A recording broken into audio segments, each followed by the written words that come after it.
In this episode of Let's Give the Internet Another Reason to Yell at Lunduke, I'm going to talk about why, specifically, I don't use HTTPS on my websites. I do on some websites, but not most of them, not the really public-facing ones, and I have very concrete reasons for doing so. Last time I brought HTTPS up, I made a few thousand people very, very angry. Let's see if we can avoid that this time around. I've got real reasons. Bear with me until the end. If I don't convince you why I shouldn't on my websites, then I don't know what to do. This episode of Lunduke Show is brought to you in part by Lulzbot, the makers of the most amazing 3D printers on the planet, made by people that support and love free software, open source software, and open source hardware. You can find out more over at lulzbot.com. All right, so why I don't use HTTPS on my websites. They're all plain old vanilla HTTP with no S, no SSL, no encryption around the protocol, nothing.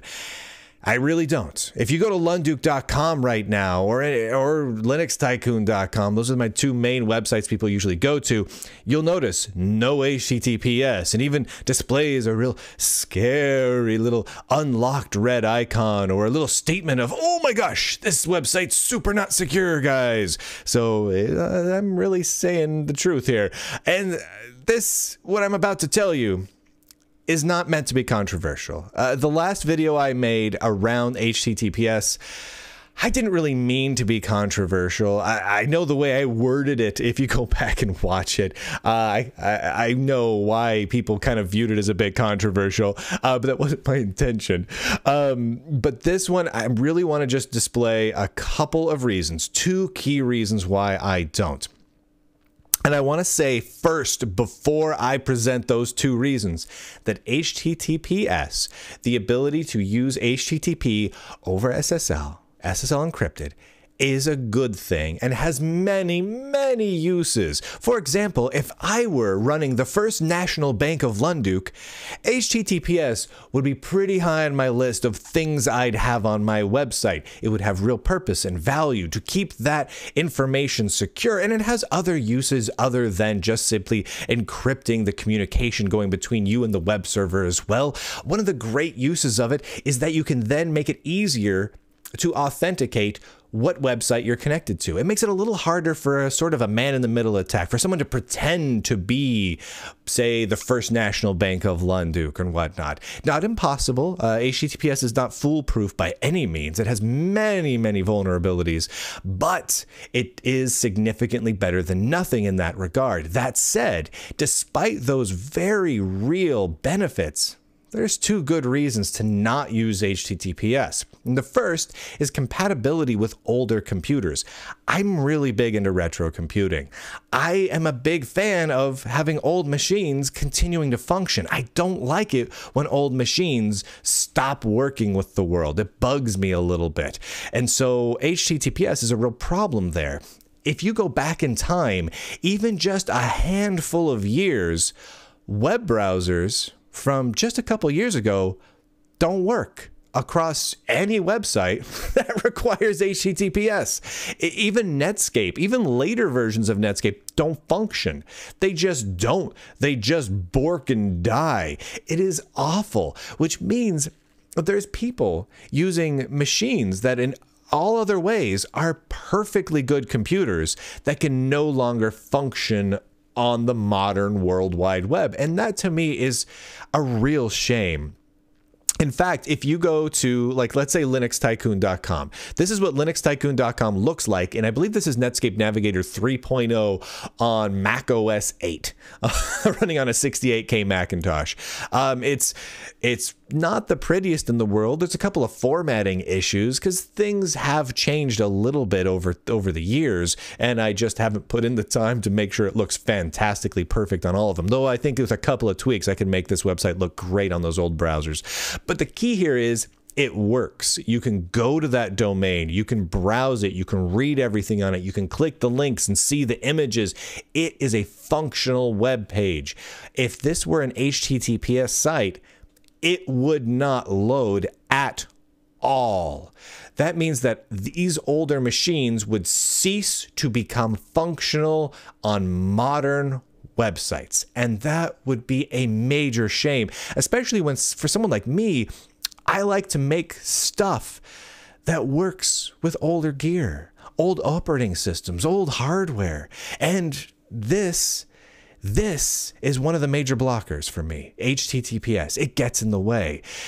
To put it another way, HTTPS specifically breaks backwards compatibility with millions of computers, hundreds of millions, if not billions of computers. And that's not an over-exaggeration.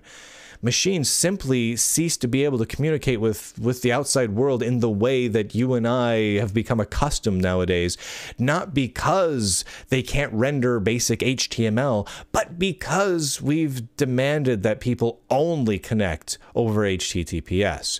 And there's so many revisions of HTTPS that even if it supported HTTPS back then, that version isn't the same as now, so it just stops working entirely. That is a huge backwards compatibility break. If this sort of thing happened, let's say with Microsoft Office or LibreOffice or AppleWorks or any other major Office suite, where the company said, well, because of security concerns, we're going to break backwards compatibility, so no one using old Office suites can read newer documents, and vice versa. No one using newer Office suites can read older documents. That would piss everybody off. And in fact, in some cases that has happened, and it pissed people off so much so that companies like Microsoft and LibreOffice and other organizations created conversion tools to convert between different Office formats just to make sure that that backwards compatibility wasn't completely broken, even if maybe there was some formatting issues, etc. You don't want to break it completely because that really screws over millions of people, and that sucks so much. Now, again, my website, like the one I just showed you, linuxtycoon.com, doesn't look amazing on really old browsers like NCSA Mosaic or early Netscape Navigator, but if I had been on HTTPS, it just wouldn't work at all, and that's a major problem. The second issue is that I don't like it when anything related to a computer expires. I don't like that. Now, I'm not talking about a hard drive dying, like a hardware failure over time because it's just been used and loved so much the hard drive wore out or something like that. No, I'm talking about artificially imposed expiration. It bugs me. If I have a book, a video game, an application, anything, I want to be able to use it right now, enjoy it right now, and use it in the future, anytime into the future. I want to use it 30 years from now. I want to use it 60 years from now because it's mine. And I deserve to be able to use it because if I bought it or if I just enjoyed it, it's computing. We should preserve it. When you go back in time and you get old pieces of software that has really, really massive artificial limitations in DRM that requires you to connect up to a server that no longer exists using a proprietary protocol that no longer exists. And so now that video game, that piece of software, it no longer functions without massive amounts of reverse engineering. That pisses me off because it destroys history. And it's not okay. It's not okay for that to ever happen. Digital content that expires, regardless of the intended reason for that expiring, is by definition laden with DRM, with digital rights management. That's literally the definition of it. You are restricting when or how or for how long someone can view, use, or enjoy something artificially in software. That's DRM, and DRM is never okay, ever. It limits us. It limits us as people. It limits us as historians looking back in time. It's just not okay. And here's the thing. HTTPS requires certificates, requires an SSL certificate to continue to function. SSL certificates, those certificates expire. And for good reason. The reason that they expire is to keep things secure and to keep that security always up to date. So that may be a very, very good reason for it. It may be the best reason in the world, but it doesn't change the fact that it expires. That means that there's a ticking time bomb on any HTTPS website. Now, you could make the argument that, well, that's a good thing. We keep it secure. Well, what happens when someone abandons that website? That happens all the time. Eventually, that expires. And over time, this gets worse and worse. Because you can't just simply then leave your website online with your content anymore. You then have to actively administer your website every couple of months until you die if you want that content to remain consistent. And even then, SSL changes so often, just like point number 1, it'll eventually break backwards compatibility too and make a whole lot more work for you. Certificates expiring is a bad thing for this sort of scenario. It may be good for security, but if you hate DRM, expiring certificates is bad. And like it or not, when things expire like that artificially, when you have an artificial expiration date imposed upon something, no matter how wonderful and noble the purpose of it is, like having security is great. I love security. I'm constantly paranoid about security, but like it or not, this sort of thing is planned obsolescence. It is. Plain and simple. It is planned obsolescence. Again, because I'm going to get yelled at for this, and I know it. It may be for a very good reason, but it is planned obsolescence. And for someone like me, I'm not okay with that. I'm just not okay with that at all. So from an end user perspective, to summarize, this is not overly different from a ton of the time-limited DRM restrictions that are out there right now that limit how long you can, say, rent a movie for, and then you can never watch it again. There's really not an actual end user difference here. There's just simply not. Good reasons or not, it's still DRM, and that sucks. So HTTPS is a mechanism for DRMing a website and adding in planned obsolescence around the ability to view a website. And I hate that. I use HTTPS because it has a lot of advantages. I use HTTPS. I have a Nextcloud box that I store a lot of files in, and I use HTTPS there because it's a valid place to use it, right? It's a server that I have that I actively administer. I plan to actively administer it. It's only for me and my family, and I want to keep the data on there as secure as possible. So of course I use HTTPS there, along with other mechanisms. But on lunduke.com or linuxtycoon.com, I want people using older machines to be able to access them. Right? Right? I want them to be able to get to them. And if I add HTTPS, I can't. So there's an advantage and a disadvantage. Saying that you should use HTTPS always is wrong. Is absolutely wrong. Unless you are willing to say, and this is fair, that every old computer should be put into a dumpster fire and destroyed. That all old operating systems, all old pieces of software should never be loaded or used ever again. And by old, I mean more than about 4 or 5 years. Period. All of them destroyed, nuke them, put them on top of a barge, send them out into the ocean, and launch a nuclear-tipped warhead at them because you don't want to ever have them again. That you have to agree with that if you say HTTPS should be used everywhere. Because you are, in essence, launching a nuclear missile at old software and their capabilities. And that sucks. But it's still important. I want my banks to run HTTPS. I want my file server, my Nextcloud file server, to have HTTPS. Advantages and disadvantages. Some websites should use it, some shouldn't. Should lunduke.com use it? No! Should linuxtycoon.com? Literally, Linux Tycoon is a website where I sell an open source video game for Commodore 64, Classic Macs, DOS, and Linux, and all sorts of old systems.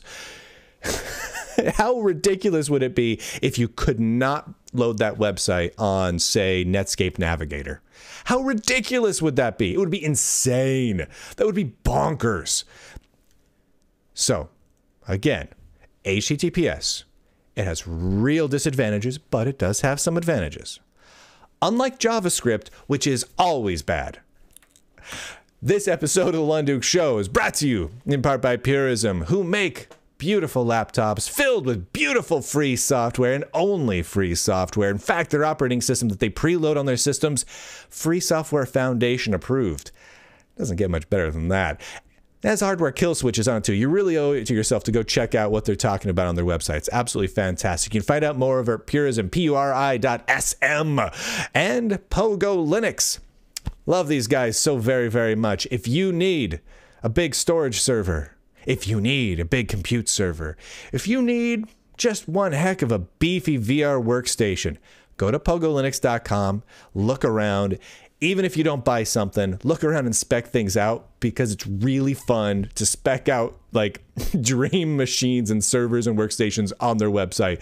And you can preload them with like, I want to say it's like 8 or 9, maybe even 10. It's several different Linux distributions that you can choose from. Red Hat Enterprise and Debian and OpenSUSE and all sorts of stuff. Go to pogolinux.com. They're absolutely fantastic. Also, I sell socks now. This is a total very weird segue, but if you go to my website, lunduke.com, and you click on it, here's the thing, lunduke.com, no SSL. You go to my Lunduke store, there's a little link where you go to buy something. It takes you off to another store run by Shopify that is SSL, because if you're making a purchase online, you should do it via SSL. You use SSL when it makes sense, not when it doesn't. Anyway, you can buy socks that say Linux sucks on them. They're Linux sucks the socks. I took a page out of the Mel Brooks Spaceball merchandising playbook on that one over there. And also, like I was mentioned, Linux Tycoon. It's for sale right now. You can buy a digital version, or you can buy a boxed edition that comes with floppy disks for Commodore 64, DOS, Mac 68K, and a thumb drive comes in it with all the versions for Linux, including Linux x86 and Linux ARM, so you can run it on a Raspberry Pi. It runs in a terminal on all these platforms, which means you can even run this via SSH. So you can put Linux Tycoon, which is fully GPL'd. It's for sale, but I'm including the GPL'd source code, because that's how Richard Stallman says people can do it. So I follow Richard Stallman on that one. In fact, I even have a t-shirt on my store that just literally says Stallman was right, with the cow say ASCII art, because he was. You can find out more there. It comes in a big box. It's shipping on May 8th. If you want to get in that shipment, you want to do it by sometime in this next week. Otherwise, it'll if you buy it after that, it'll be in one of the shipments following, because I have to have the boxes printed up and the floppies mass produced and all that sort of thing. By the way, no company wants to do floppy production anymore. If you want to have 5 1/4-inch floppies, it's a total aside, by the way. You got to do them yourself. I'm literally in part of what I'm doing right now is in my spare time, I'm duplicating floppies for Linux Tycoon. It's absolutely ridiculous, but it's so much fun. Anyway, if you want to get a hold of me, Brian@lunduke.com is always the best way. If you want to support me, you can do so over on patreon.com/BrianLunduke. You can post questions to my email address. Post questions. Send them. Email them.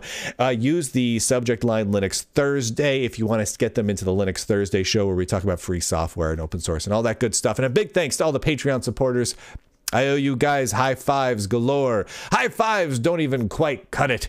They've got to be mega high fives, plus possibly a couple of fist bumps. You guys are fantastic. All right, that's it for today. I'm going to go hide in a bunker now, because I said something that wasn't glowingly positive about HTTPS, and people just love HTTPS. They want to snuggle with it. What can I do? All right, I'll talk to you guys later. Bye.